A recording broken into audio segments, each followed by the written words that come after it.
Hey, what's going on everyone, and welcome back to the Bimmer barn. If you have a BMW that's got a leaking valve seal, then you've probably noticed the blue or black smoke coming out of the exhaust. And on my M5 here, I recently replaced all the valve seals, but for some reason, one of them has failed, and for that reason, we're gonna be replacing them today. But rather than removing the head entirely to get access, we're gonna use a couple of special tools and do it from inside the engine bay, which is gonna save us a ton of time and a ton of money compared to paying someone else to do it. So I'm gonna show you guys exactly how to do this at home. I'm gonna give you links to all the tools down below, and without further ado, let's go ahead and get right into today's video.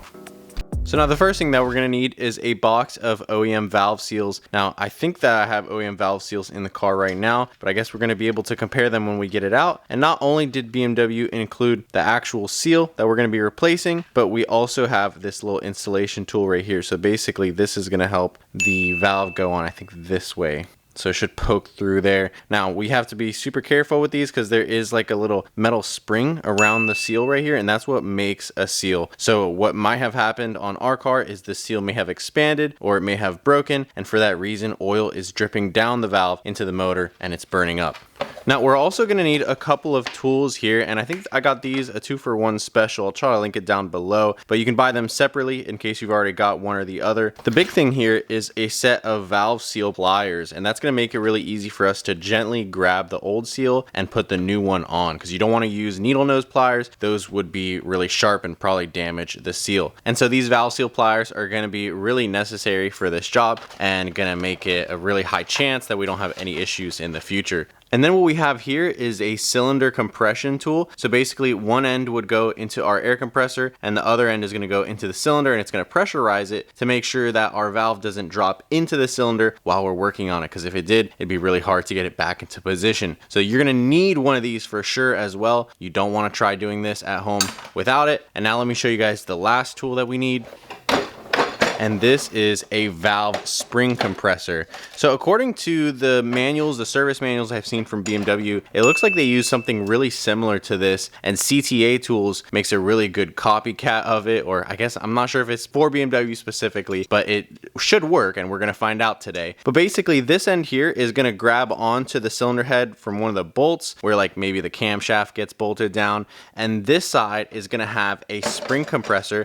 It's gonna press down on the spring, and then it's going to allow us to get the shims out of the valve so we can remove the spring and get access to the seal. So I'm really excited to try out this tool, and it's a really good deal as well, a lot cheaper than some of the other valve spring compressors that I found on Amazon. So go ahead and check out in the description down below if you want to get access to any of these tools. And now let's go ahead and try it out on the car.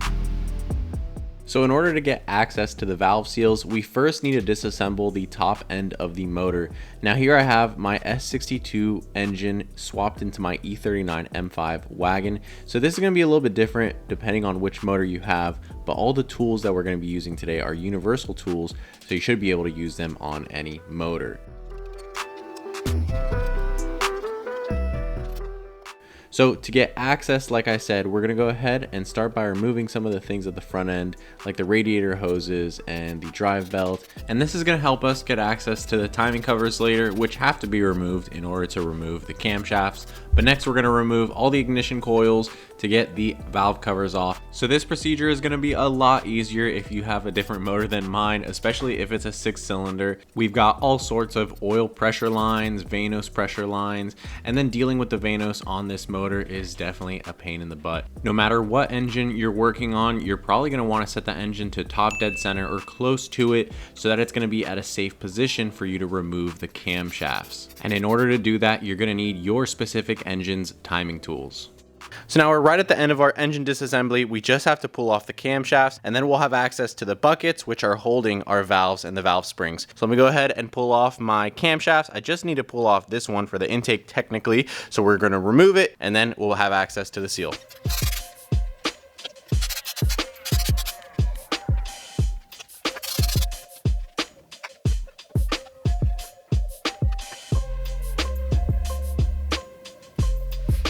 So now with that camshaft removed, we have a much better look at all the buckets that lay on top of the valves here. And looking at the cylinder 1 intake valve bucket, it is damaged. And you know, I'll be honest with you guys, I think that this happened when I originally bent all the valves, well, half of the valves in my motor here, and I had to replace all the intake valves. And I did have a couple of damaged buckets. This was one of them. I put it in a very easily accessible position, and I didn't think much of it, but it looks like it's failed, and now it's got some uneven wear, and it might have led to our valve seal failing prematurely. At least that's what I hope, because I don't want to replace all the valve seals in the entire motor. I just want to take care of this one that's leaking. And what I think we'll do is, since I bought a couple of extra buckets, I was kind of prepared for this, honestly, I'm gonna go ahead and check the rest of them on the car later after this video. But for now, let's go ahead and remove this one, get access to the valve spring, and set up our special tools so we can safely remove the valve seal.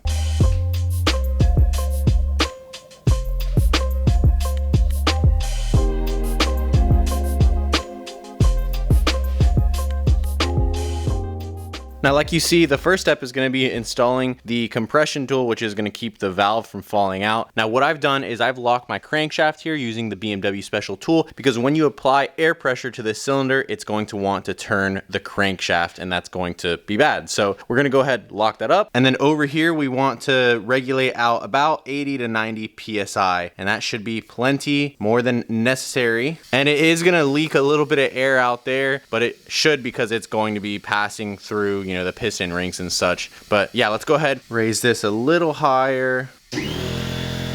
So that compressor is probably going to keep kicking on. I put it a little bit lower than needed, 70 PSI, just because I want to reduce how often it's going to keep kicking on. But now all we need to do is we need to break free the shims, which is done using the correct size tool that we got from our kit. So we're going to put that on there, break it free with a little, you know, tap of a hammer. And then we can put our special tool on. I think we're gonna lock it on to one of these studs here with a nut, and then we'll be able to compress the spring so we can get the shims out and get access to the seal.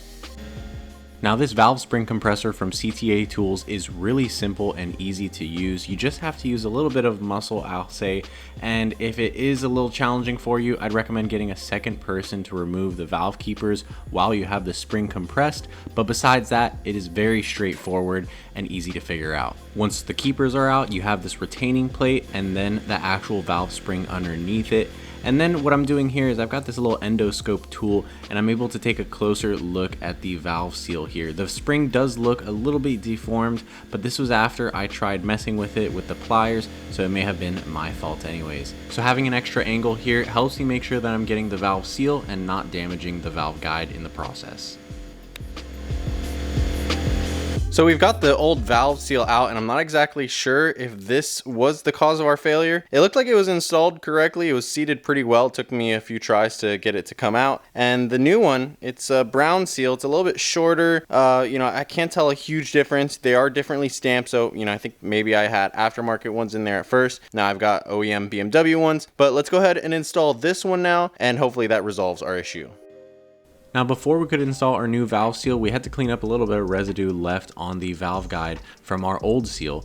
And once that was off, we can go ahead and install our new one, of course, using that handy dandy guide provided with it from BMW.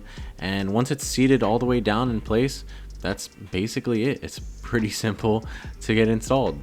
What I didn't realize would take the most amount of time in this project would be reinstalling these stupid little keepers here. So I ended up trying a couple of different positions of mounting this valve spring compressor and using the magnet to put the keepers onto the valve. And there we are, just like that, we've replaced our valve seal. And I'll tell you what, it was definitely a pain in the butt to do. Getting it out is not so hard, but getting the keepers, they're called the valve keepers, those two little locks that go at the top of the valve, those things are a pain in the butt to get back in. What I did was I ended up using a flathead screwdriver and also some red and tacky grease, and I was able to get the shim to stick onto the screwdriver, place it in. You can see there's a little bit of a mess there, but once I clean that away, you can see that it is perfectly matched to the valve next to it, so we know that we've got it correctly installed. And now we're ready to reinstall the buckets, the camshafts, and put everything else back together. I'm gonna go ahead and take a look over the rest of the motor though, because I want to make sure that there's no other buckets that might need to be replaced, make sure that there's no other issues as well up here. But we're gonna also order some Vano seals, some other gaskets, timing cover gaskets, I think, to make sure it's 100% sealed. I noticed a couple of leaks from the front of the motor here. So this is a good opportunity for us. Like I said, we fixed the valve seal, also reseal the engine and just give it a look over. But if you're replacing your valve seals at home, I hope this video helped you out. So that is going to conclude our video for today, and I hope that you guys enjoyed watching and hopefully learned something as well. If you need, I linked all the tools down below like I mentioned at the beginning of the video. And if you have any comments or questions, be sure to leave them down below as well. And subscribe to the channel if you're new and you haven't yet. As always, I hope everyone has an amazing day, and we will see you next time.